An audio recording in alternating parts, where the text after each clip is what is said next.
Bonjour, moi je suis Catherine Serre, je viens de Lyon, donc en France, dans l'est de la France. Évidemment, pour écrire, ça franchement la réponse elle est ultra facile. Comment? C'est un peu un chemin un petit peu plus long. Donc le chemin il est passé par ma participation, d'abord comme spectatrice, d'abord rencontrer David et puis toute l'équipe de Maelstrom à l'époque en France dans un événement littéraire. Et de promenade à l'extérieur, projet nature, et voilà, qui était déjà pas du tout le festival, mais qui alliait plusieurs arts avec la littérature. On s'est rencontrés là-bas, et puis voilà, on a fait connaissance. Je suis venue au festival en spectatrice, et puis petit à petit, j'ai proposé en fait un travail pendant le festival numéro 11, La Force. Pour le 11, ce thème m'a énormément inspiré. Et là, j'ai inventé en fait une petite performance, une forme de performance qui alliait de l'écriture, une création textile et une relation en face à face pour une lecture offerte. Voilà, et ça s'est poursuivi avec le 12. Là, j'ai fabriqué 12 chemises qui racontaient l'histoire de 12 fois frères ou sœurs et sœurs. Voilà, un questionnement du genre et un questionnement de la place des femmes dans le conte et dans l'imaginaire. Dans l'imaginaire. Voilà. Enfin bref, je perds le fil. Ensuite, le 13, j'étais encore là avec Réévolution. Là, j'ai fait un travail sur Perséphone, sur comment elle naît à son nom, cette déesse antique qui n'a pas de nom tant qu'elle est fille et qui obtient un nom d'avoir été enlevée, violée, un mariage forcé avec son oncle, où elle devient reine des enfers avec Hadès. Donc toujours ces problématiques, la force, cette force féminine, puis ces relations homme-femme et genre, et puis ensuite mère-fille et genre aussi. Et puis voilà, après le Covid est arrivé, et puis la nouvelle façon de travailler avec le festival. Et j'ai fait une première pièce qui s'appelle Mu, qui est constituée de panneaux. C'est un grand panneau textile, c'est un travail textile et d'écriture que je vais travailler cette année avec la Maison de Mu et l'année prochaine avec la Source de Mu. Et ça a une influence parce que ça donne, c'est, comment dire, il y a quelque chose d'équitable. Je sais pas comment dire, c'est-à-dire tu es au bon endroit. Tu vois, la balance, elle penche pas d'un côté ou de l'autre côté. Il y a un équilibre, tu es au bon endroit, tu es sur le... c'est comme s'accepter soi-même en quelque sorte. Pour moi, c'est la première fois que je fais ça, j'ai écrit tard dans ma vie. Je n'ai pas publié de livre. Je veux passer du temps à écrire et à me préoccuper de créer de la langue, du langage. Je le fais un peu à ma façon, des fois ça bataille un peu avec les mots. Mais, et je veux aussi pouvoir créer avec mes mains, enfin voilà, je ne me mets pas de limite, parce que j'ai pas le temps. Voilà.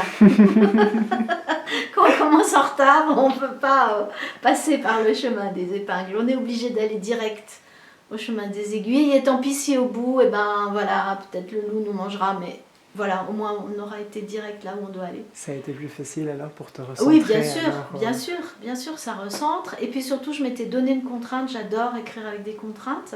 Okay. Et là, la contrainte, ça avait été de ne rien commencer chez moi. Je suis arrivée avec rien. Je ne suis pas venue finaliser un travail, je suis venue ouvrir un travail. Donc c'est un petit peu se mettre sous une sorte de pression, mais une bonne pression. Comme une cocotte minute, quoi, tu vois, qui chauffe, qui va pouvoir à un moment. Puis hop, quand tu lâches la pression, c'est bon, c'est prêt à faire. Ouais. Voilà. Yes. Non, pas du tout. Non. Non. Pour moi, les décors sont... J'ai un rapport à l'espace physique un peu compliqué. Et voilà, je trouvais que ça allait. Bon, c'est vrai, le coin repas, il était un peu hors de la lumière. Mais des fois, du coup, j'ai mangé devant. J'ai plutôt bougé dans le décor, moi. Enfin, je l'appelle un décor, c'est pas juste de faire ça. Mais j'ai plutôt bougé dans l'espace, moi, en changeant d'humeur selon les coins, comme 4 petites pièces. Donc le coin repas, le coin lit, le coin je m'habille, le coin je travaille, et puis le coin je me détends, où je fais des choses qui se mélangent. manger et lire, voilà, écrire et écouter, voilà. Voilà, Donc tu as vraiment mis... Rentrer le dehors, j'ai essayé d'enregistrer l'Angélus au moins une fois par jour, des fois 3, des fois 2. Voilà. Donc je vais utiliser le son des cloches pour la pièce du festival au mois de mai. J'ai une pièce sonore à faire. Pareil, je ne me suis pas donné de ligne sur cette pièce sonore et je savais juste que je voulais ramener du son depuis ici et j'adore les cloches. Donc il y aura des cloches, je ne sais pas comment, mais en tout cas j'ai de la matière. Oh, mais c'est chouette. Un peu folle. Et du coup, tu as vraiment en fait un peu mis à chaque pièce son utilité. Oui. Tu n'avais pas travaillé par exemple sur non, le lit jamais. quoi. Non, j'ai pas travaillé dans mon lit, j'ai travaillé que là. Voilà. Pour vraiment faire une séparation. Oui, j'ai besoin de ça. Je suis un peu des fois confuse moi dans l'espace. Et puis chez moi, des fois, je fais des choses d'une sorte dans un espace qui est dédié à autre chose. Okay. Et là, du coup, je me suis dit, bah allez, je vais faire comme une petite maison, un peu de, tu vois, de... Oui, je trouve. Et puis il y a vraiment des atmosphères différentes selon où on est, comme il y a beaucoup de lumière, et puis selon les horaires. Très bien. Parfait, je recommande. Merci.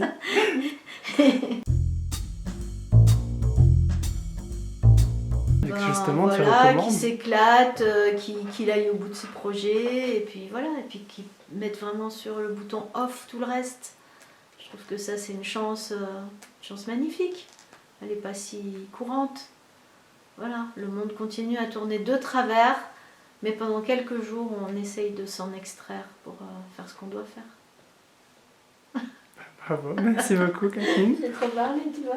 Non, pas du tout, absolument pas, c'était très très bien. Bon. Bah, et lire, bah, je peux te dire quelques...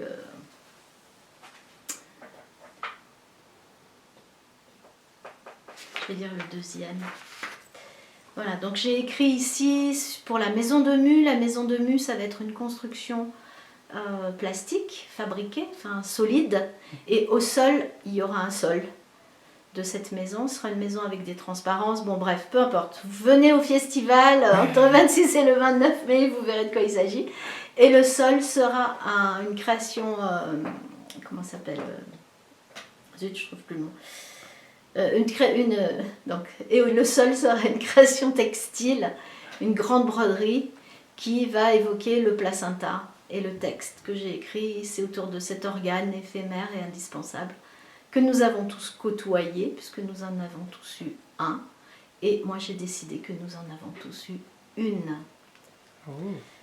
Théophile gelé, aimé des dieux, invente comme un trésor le mot de la chose, des mères et des matrones, des sorcières et des magiciennes, des passeuses de vie, des conteuses. Il nomme le gâteau sacré, reliant l'enfant au dedans, l'épaisse galette charnue, imbibée de miel chaud. On sait de Théophile qu'il traduit du latin moult livres savants, savantes médecines, passeur de mots, Théo. Les savoirs sont pour tous et il veut les comprendre en langue ordinaire. Placenta, mot latin féminin, devient le placenta. Théo des temps anciens, sa mission accomplie, à dire ce qui se voit dans ce qui nous relie aux prémices. Retournons vers la chair jumelle, issue de nous et des rencontres. L'adresse à elle au féminin, ici, ce sera la placenta. Ça c'est le début, ou presque. Voilà, et puis peut-être la fin. À la fin, il y aura comme des poèmes en miroir. D'un vivant, de feuillets et d'épaisseur, d'une courbure et d'un tube, multiplication, et nous aurons une âme. Prendre direction comme prendre vie, et le haut, un élan pour atteindre, un axe terre à ciel, et nos eaux dirigées. Un axe terre à ciel et nos eaux dirigées, la terre en appui, nos élans vers le ciel, une chance d'atteindre. Vers l'avant nous conduit, sur l'arrière un soutien, qu'en direction oriente, au cœur des feuillets primitifs, une courbure, une cambrure, au cœur des premières épaisseurs, quand se tressent les arches. Voilà, ça pourrait être la fin. Pour l'instant, c'est la fin. Bravo. Voilà, je sais pas. Félicitations, c'est très beau. C'est beau? Bon, merci, c'est gentil.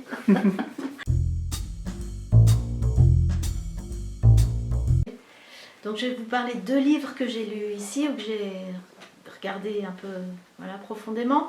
Le premier, c'est un livre de 2010 de Serge Pey, Droit de voirie, occupation du domaine public. Donc Serge Pey, un grand performeur, même s'il déteste ce mot, pardon Serge de t'avoir appelé performeur, un acteur dans l'espace public, un occupeur d'espace public, qui révolte en fait le temps et la vie par sa présence dans l'espace public, par un engagement à la fois physique et puis un engagement de mots.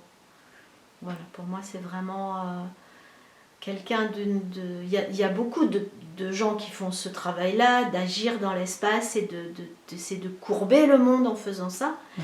Mais lui, il reste quand même pour moi quelque chose, un vrai repère. Parce qu'il le fait en lien avec la cosmogonie, il le fait en lien avec la terre et les racines de la terre, et il le fait en lien avec un vrai engagement social, sociétal. Voilà, je trouve ça très beau. Et il transforme en images magnifiques des vues, des contestations. Et ça, c'est difficile à faire, très difficile. Et pour ça, je l'admire beaucoup. Voilà. Donc je me suis plongée un peu dans ses racines, puisque dans ce livre, il ouvre le livre avec une lettre à Robert Filiou, qui est qui est son frère, son maître, son compagnon de réflexion. Et ça m'a appris beaucoup sur les origines aussi de son travail et comment, voilà, je connaissais ce qu'il a fait vers les Indiens, vers l'Amérique du Sud et tout ça, mais là je trouvais que c'était beau de relier aussi à l'histoire de l'engagement en France. Et puis sinon j'ai lu Françoise Lison-Leroy, j'ai adoré, donc Sauvageon, qui est aux éditions Bleu d'encre. J'ai trouvé très beau ce livre, où elle, en petite, c'est quand même des petits poèmes, parce qu'il y a des coupes, il y a des retours à la ligne, et en même temps c'est des petits blocs.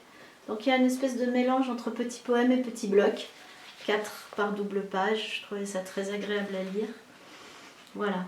Et elle va nous emmener, voilà, ça démarre directement, je vais lire le premier. C'est un sauvageon, ses parents n'ont pas eu le choix, il était là, tout né dans son berceau, aux franges synthétiques. Ni faim, ni fièvre, déjà le refus des conventions ambiantes, on lui aurait donné l'azur, sans peluche ou la mer, s'il en avait voulu.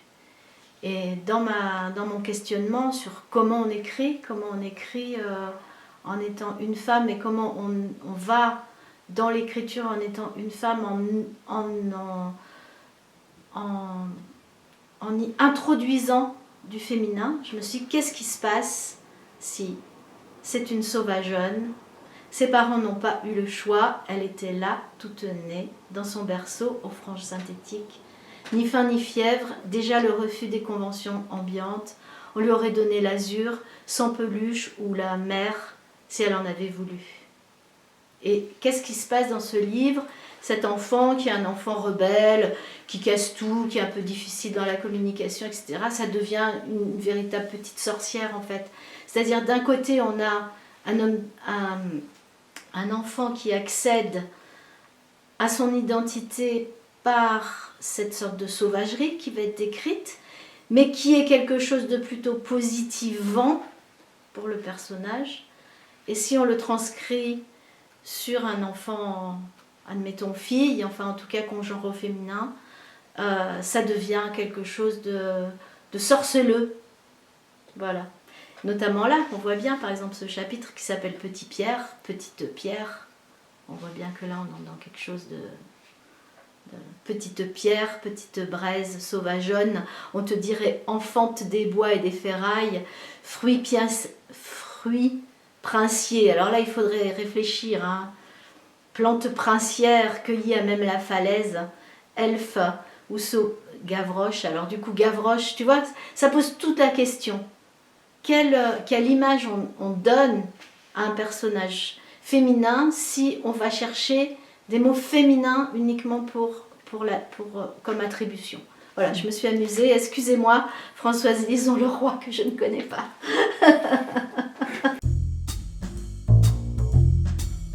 Bon, voilà mon univers un peu foutraque. Fait de... Merci beaucoup en tout cas. Merci à toi. Merci à la Maison de la Poésie. Merci à l'équipe. J'ai adoré l'accueil. Voilà, je vous trouve super, génial. J'adore rencontrer des gens nouveaux. Et ici, plein de gens nouvelles. Donc c'était chouette. Et on espère vous revoir, j'espère en tout cas. Si vous serez au mois de mai à Bruxelles, vous pensez? Oui. Ouais, bah voilà, vous verrez Mu, la maison de Mu. Ah oui, je verrai toute votre œuvre, du coup j'aurai hâte de voir ça. Ouais, on verra qu'est-ce que ça donnera quand ça va être fini de construire.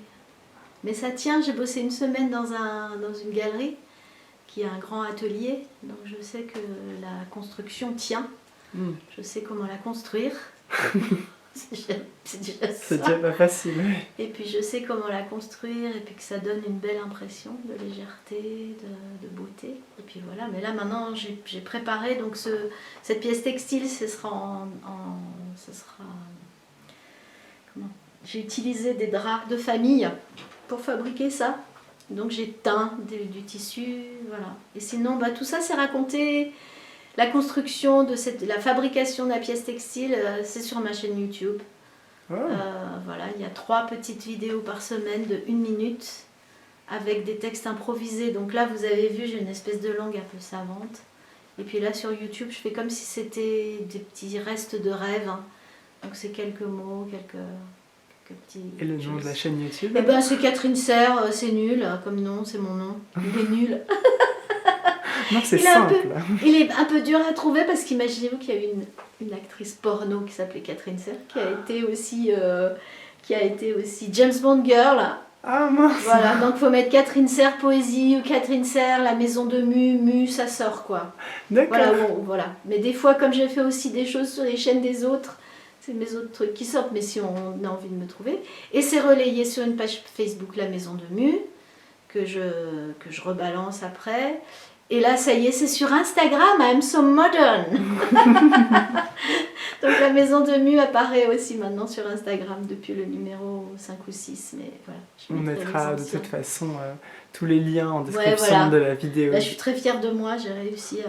On mettra autant le lien Facebook, YouTube et Instagram, tout sera en description. Voilà. Merci. Allez, merci arrête cet appareil. Je fais mon show là.